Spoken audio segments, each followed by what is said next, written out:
saya Oktavianita. Saya di sini pengguna BPJS Mandiri. Saya mendapatkan perawatan yang luar biasa baik di Rumah Sakit Bayangkara Ambon dengan menggunakan BPJS Kesehatan.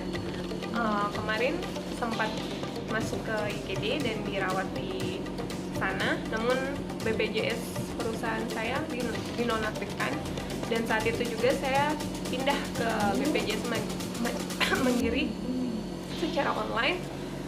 Saat itu juga langsung otomatis diaktifkan malam itu juga, dan saya sangat senang dan luar biasa sekali karena pelayanan BPJS Kesehatan sangat luar biasa cepat dan sangat melayani sekali buat saya. Dan itu saja sih saran saya, mungkin kedepannya BPJS semakin lebih baik lagi, dan juga BPJS Kesehatan semakin baik lagi kedepannya, semakin sukses, semakin jaya juga untuk Rumah Sakit Bayangkara Ambon, semakin sukses, semakin jaya. Amin.